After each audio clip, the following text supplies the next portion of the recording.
What's going on, everybody? Welcome on into another podcast episode of Play by Play with JJ. My name is Jason Joseph. If you're new to my channel, make sure you like, make sure you subscribe if you do enjoy all my 76ers content.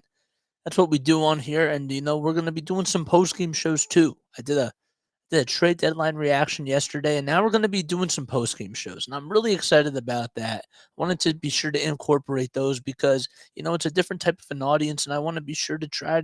I want to be sure that I try new things.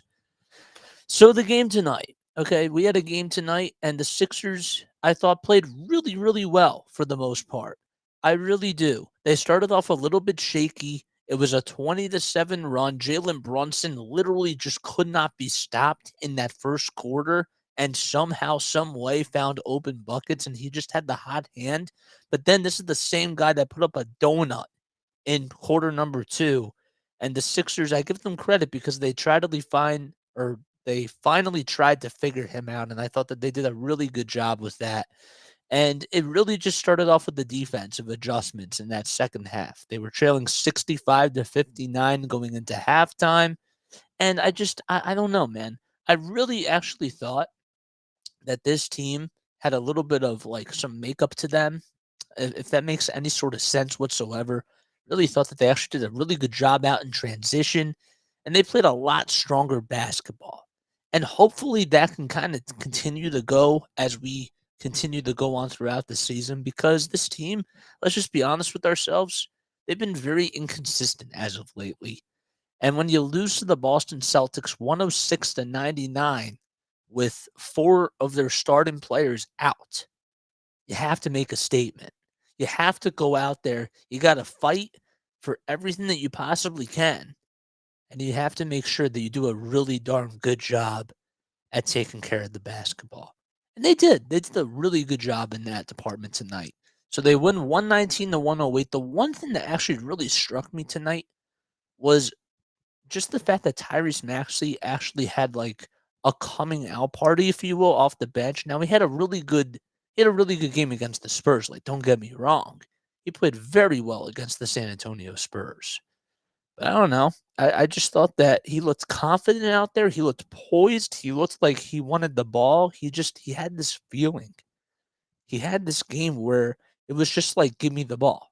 I want the ball.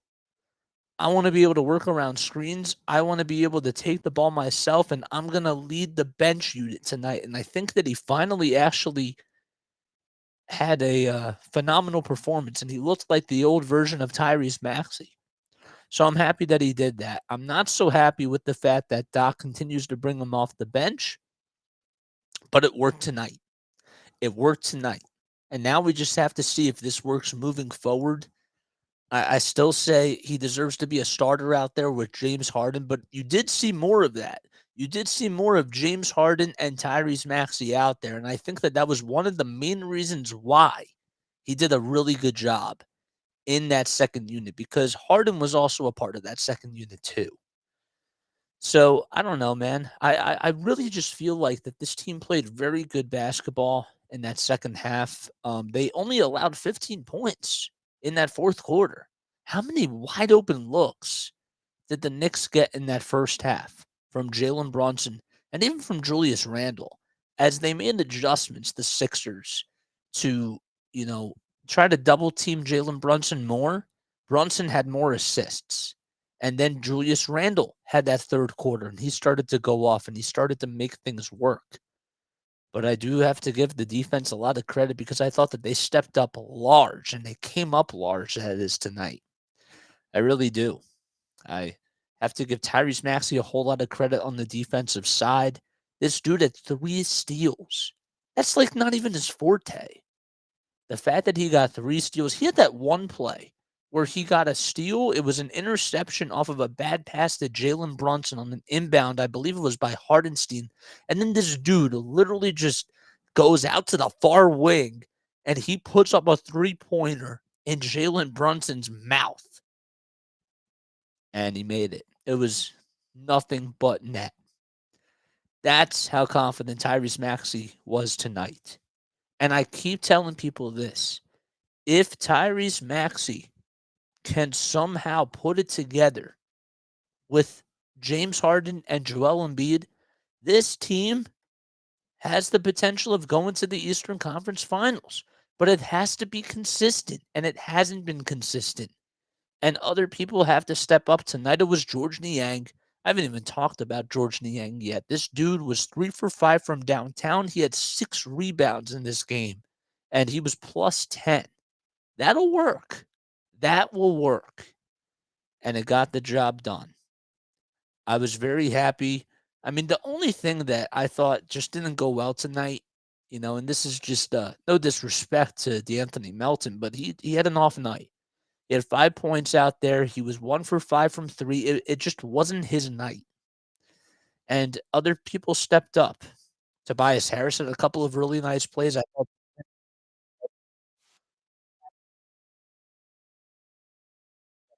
sorry about that. I forgot to mute this thing.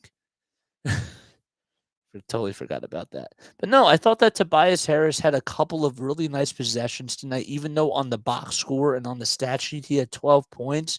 I still thought that defensively he had some nice plays. How about that one pass from Joel Embiid, where he was all the way at the logo at the Wells Fargo Center sign, and he had to give it up to Tobias Harris, who was cutting right towards that basket, and he made a nice dunk. That pass by Joel, he could never, ever make that pass 4 years ago.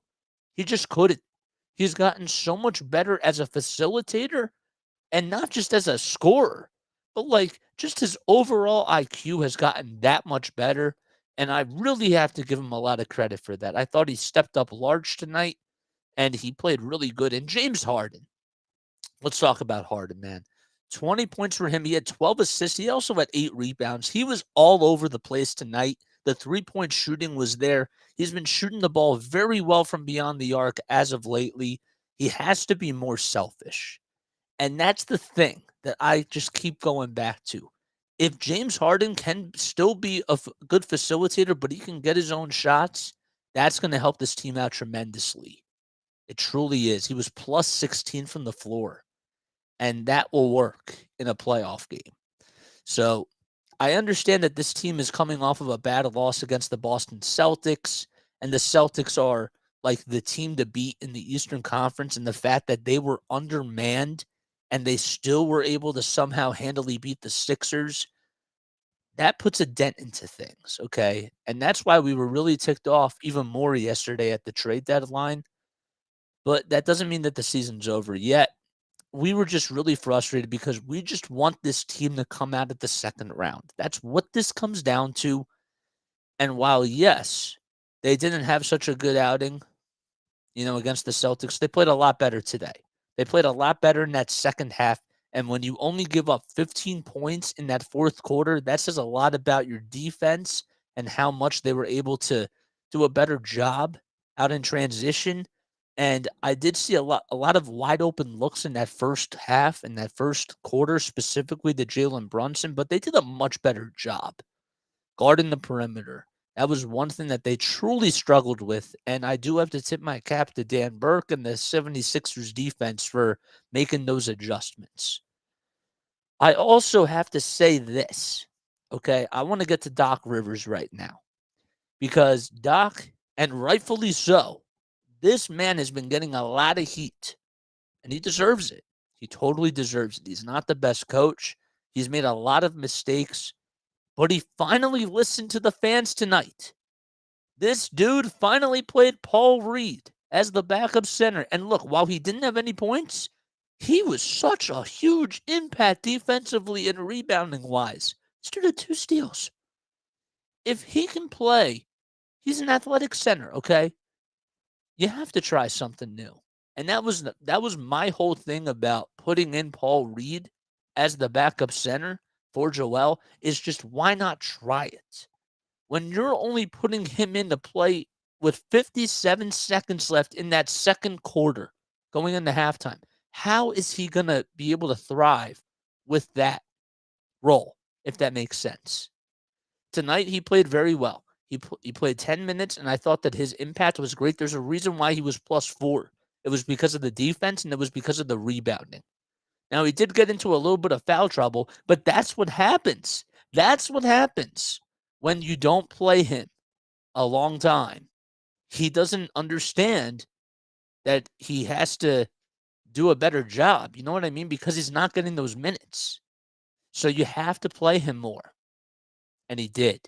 And Montrezl Harrell didn't even get one lick of playing time tonight. And I got to tip my cap to Doc about that. Now, I still did see some struggles, with the play calling at times. I thought that the 76ers had a couple of miscommunications. But I will tell you that the ball movement tonight was really good too. And that, I think, goes on the playmaking. If the Sixers want to go far, okay, they're gonna have to go. They're gonna have to do it because of their talent. Forget what Doc Rivers hasn't done. The talent has to produce, and that's what it truly comes down to. Now, I want to hear what your thoughts were about this game. I'm gonna put the chat overlay up, and I want to hear what you guys have to say. But I actually thought that this team played very well in the fourth quarter. That was the main difference. They made a lot of adjustments in that first half, especially on Brunson. Even though Randall got hot in that third quarter, I thought that that the the double teams came in at the right time. Excuse me, I don't know why I was making those burps. But yeah, that's truly what I thought. I was very proud of this team, and hopefully they can come out strong tomorrow night. That's going to be the other thing. This is a test. I'm going to say that this is a test, even though I know that there's no Durant, there's no Kyrie, or any of that. I want to see this team go out there and win tomorrow night because they should. They absolutely should against the Nets. But I want to hear what your thoughts were on this game, and see what you guys had to say. I thought Embiid was great tonight. He had 11 rebounds. He had 35 points. The fact that this dude can put up 35 points, which was pretty much close to his average, and yet people don't say a whole lot about that. Think about his greatness. That's just incredible, man. This dude is shooting 42% from three in his last 10 games. What center does that? People keep telling him to stop shooting the three and to get down low in the post more. If he's making 42% of his three-point shots, I want him shooting from beyond the arc. I don't care how many times. He can just do it all. And even though from three tonight he was 0 for 1 from three, he's still at 35 points. Oh man, he's still at 35. Yeah, I thought he was good. I didn't think he had his best game, but I thought he played very well and he made his presence shown. But Tyrese Maxey, man, 3 steals, that's what sticks out to me. He felt confident out there. He felt poised. He felt like that there was some sort of rejuvenation in him. I'm all here for it, man. The fact that this dude lives about 5 minutes away from my house in Voorhees is just pretty crazy to me. And he's younger than me. I'm showing my age. I don't like that, man. Why do I have to? I literally just turned 24 and a half years old today. It's my half birthday, man. I celebrate half birthdays, but going back to this game, man. I was really proud of this team. I was really proud of George Niang because it's not easy when you're on a 2-game losing streak and you're coming back home and you have to kind of shake things off, even though you had a really tough loss the other day. I thought that they bounced back very well. Now, where does this put the team when it comes to playoffs? I don't know. This is just one game, but they have to take care of business. That's all they have to do. That's all that they're going to have to do if they're going to want to make us happy. Does there have to be more moves with the roster? Sure. I would like to try to see them get Seth Curry in the buyout market. That's for damn sure. If he gets bought out. Drummond, I would still like him as a backup center, I think he would be a really good backup center for the Sixers team. But I don't know, man. That's pretty much all I have to say. Julius Randle had 30 points tonight, and he went off in that third quarter. But again, he's just a no-show in the fourth quarter. Like when the game just comes down towards the line, he's just been so inconsistent.